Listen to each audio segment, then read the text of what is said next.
देखिए, आज हम कराएंगे कक्षा 10 के गणित अभ्यास 1.1 के महत्वपूर्ण प्रश्न। और कराने से पहले आप हमारे चैनल को सब्सक्राइब करें और लाइक करें। बेल आइकन के दबाए बटन को दबाएं। देखिए, शुरू करते हैं। पहली प्रश्नावली 1.1 का महत्वपूर्ण प्रश्न है।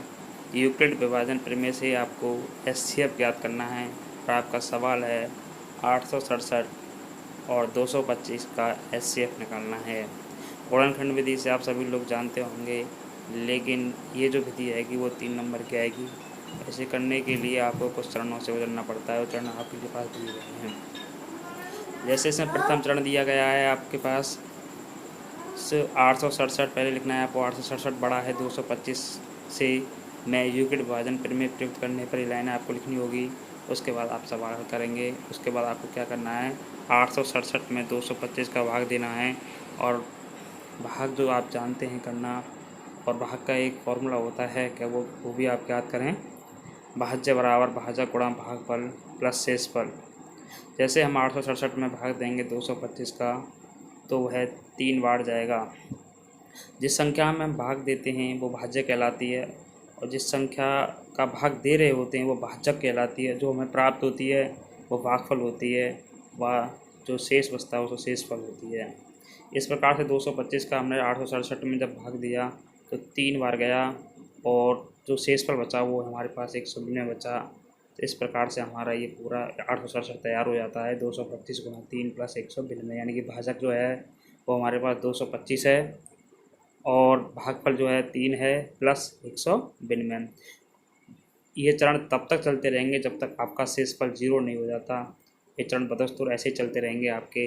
जैसे चरण नंबर आप सेकंड लेंगे तो उसमें क्या दिया हुआ है आपके पास, 225 बड़ा है 192 से, तो 225 जो लेते हैं वो हम भाजक वाली संख्या को लेते हैं, जिसका आप भाग दे रहे होते हैं उस संख्या को लेते हैं, और जो आपका शेषफल बचता है उस संख्या को लेते हैं चरण सेकंड नंबर में। तो आपके पास 225 जो है वो बड़ा है 192 से।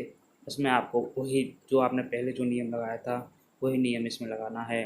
तो 225 जो है आपका बराबर 192, यानी कि आपने जब 192 का 225 में भाग दिया तो एक बार गया, और जो शेषफल प्राप्त हुआ हमें वो 33 प्राप्त हुआ। यानी कि शेषफल अभी भी हमारा 0 नहीं आया, और जब तक हमारा शेषफल 0 नहीं आता तब तक ये विधि चलती रहेगी आपकी। तो शेषफल जो अब आया है हमारा वो 33 आया है, और भाजक जो आया है वो 192 है, और भागफल हमारा 1 है। इसी प्रकार से चरण नंबर 3 पे चलेंगे हम। चरण नंबर 3 में भी आपको ही प्रोसेसिंग करनी है। जैसे हमारे पास अब जो आपके पास जो भाजक थी, भाग देने वाली जो संख्या थी वो भिन्न में थी 192, और शेषफल जो प्राप्त हुआ था वो 33 था। इसी प्रकार से अब अगले चरण में आपको यही लिखना है कि 192 बड़ा है 33।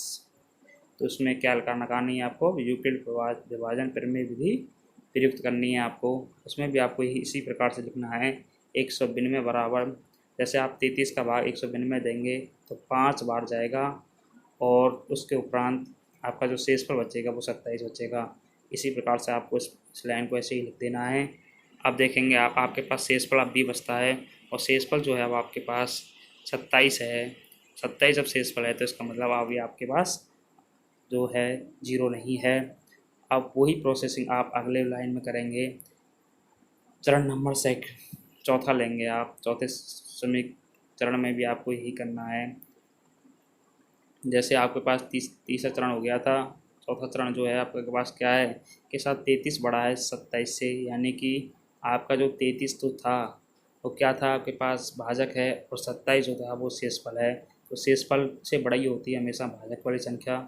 उसी प्रकार से इसमें भी आपको यही विधि लगानी है दोबारा पुनः, क्योंकि जब तक आपका शेषफल नहीं आ जाता तब तक यही विधि चलती रहेगी आपकी।